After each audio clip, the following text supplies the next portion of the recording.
ഡോക്ടറുടെ അന്വേഷണം നടക്കാൻ പോവുകയാണ്. ഡോക്ടർക്കെതിരെ സ്വാഭാവികമായിട്ടുള്ള അന്വേഷണം നടക്കും. നമ്മൾ നടപടിയിലേക്ക് പോകാം. ഇനിയിപ്പോൾ മെഡിക്കൽ ഡ്യൂട്ടിക്ക് താങ്കൾ പോവുകയാണ്. ഒറ്റപ്പെടുമെന്നൊരു ഭയമുണ്ടോ? ഇല്ല, ഒറ്റപ്പെടുമെന്നൊന്നും ഒരു ഭയമൊന്നുമില്ല. അങ്ങനെ ഒറ്റപ്പെട്ട കാര്യമില്ലല്ലോ. നമ്മൾ ഒറ്റപ്പെടുന്നെങ്കിൽ ഒറ്റപ്പെടുത്തട്ടെ. നമ്മളൊരു സത്യം പറഞ്ഞിട്ട് ഒറ്റപ്പെടുത്തുന്നെങ്കിൽ ഒറ്റപ്പെടുത്തട്ടെ.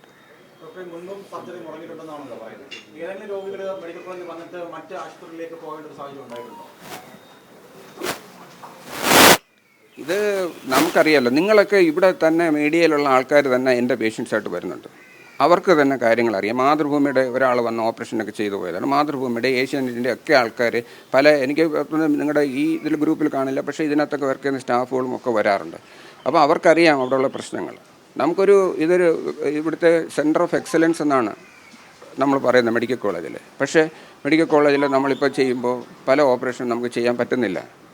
ലാപ്രോസ്കോപ്പി ചെയ്യാൻ പറ്റുന്നില്ല. ലാപ്രോസ്കോപ്പി ചെയ്യുന്നതിന് പകരം നമ്മളിപ്പോൾ തുറന്നാണ് ഓപ്പറേഷൻ ചെയ്യുന്നത്. അപ്പോൾ ലാപ്രോസ്കോപ്പി ചെയ്യണമെങ്കിൽ എന്തൊക്കെ ഉപകരണങ്ങൾ വേണം? അതിൽ പലതും ഇല്ല.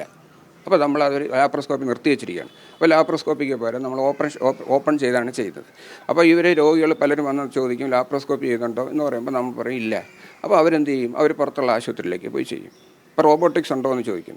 റോബോട്ടിക്സ് ഇല്ല, അതുകൊണ്ട് റോബോട്ടിക്സിന് അവർ പുറത്ത് പോയി ചെയ്യും. ഇപ്പോൾ റോബോട്ടിക്സ് ഒന്നും വേണമെന്ന് നമ്മൾ പറയുന്നില്ല. പക്ഷേ മിതമായിട്ടുള്ള, ഏറ്റവും ശരാശരിയായിട്ടുള്ള ഈ സ്റ്റോൺ പേഷ്യൻ്റായിട്ട് വരുന്ന, വളരെ പെയിനായിട്ട് വരുന്നവർക്ക് ഇമ്മീഡിയറ്റായിട്ട് നമുക്ക് അതൊരു പരിഹാരം ഉണ്ടാക്കി കൊടുത്തേ പറ്റുള്ളൂ.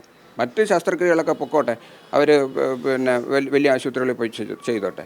ഇത് ഏറ്റവും അടിസ്ഥാനപരമായിട്ടുള്ള ചികിത്സ നമ്മൾ കൊടുത്തേ പറ്റുള്ളൂ. അതിനുള്ള ഉപകരണങ്ങൾ തടസ്സമില്ലാതെ വരണം. അതിനെ ഈ ചുവപ്പ് നടക്കാത്ത കുടുങ്ങി കിടന്നും പലതും പറയുന്നുണ്ട്. രാവിലെ ഈ സൂപ്രണ്ട് പറയുന്നത് അവരങ്ങോട്ട് അയച്ചു, അവർ കളക്ടറേക്കിൽ അയച്ചു, അവിടുന്ന് അങ്ങനെ ആ എക്സ്പ്ലനേഷൻ ചോദിച്ചു, പിന്നെ ഈ എക്സ്പ്ലനേഷൻ ചോദിച്ചു, ഇങ്ങനെ വിലയിലെ വ്യത്യാസമുണ്ട്. ഇതൊന്നും ഒരു പേഷ്യൻ്റ് അറിയേണ്ട കാര്യമില്ല.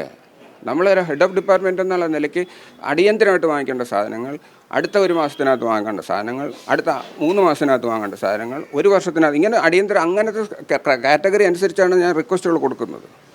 ഇതിലൊന്നിനും ഈ പറഞ്ഞതുപോലെ എഴച്ചിലാണ്. അതിൽ അടിയന്തര സ്വഭാവമുള്ള സാധനങ്ങൾ അടിയന്തര സ്വഭാവത്തോട് തന്നെ വാങ്ങിച്ചു തരണം.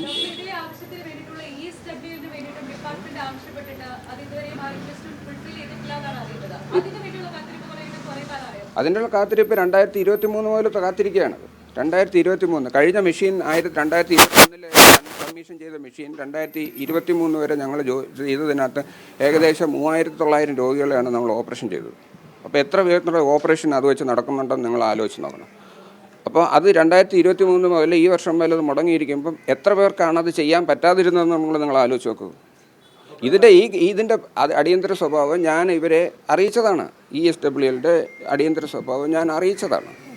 അപ്പോൾ അതെൻ്റെ ഫയലുകൾ മൂവ് ചെയ്യുന്നുണ്ട്. അത് ഈ ഓഫീസുകളിലുള്ള എന്തോ പ്രശ്നമാണ്. ഈ ഓഫീസിൽ, ഞങ്ങളുടെ ഓഫീസിൽ തന്നെ വന്നിട്ടുള്ള എന്തോ പ്രശ്നമാണ്. ഈ ഫയൽ എവിടെ നഷ്ടപ്പെടുകയോ എന്തോ രീതിയിൽ അത് പോവുകയോ ചെയ്തതിൻ്റെ അടിസ്ഥാനത്തിലാണ് അത് ESW പിന്നെയും താമസിക്കുന്നത്.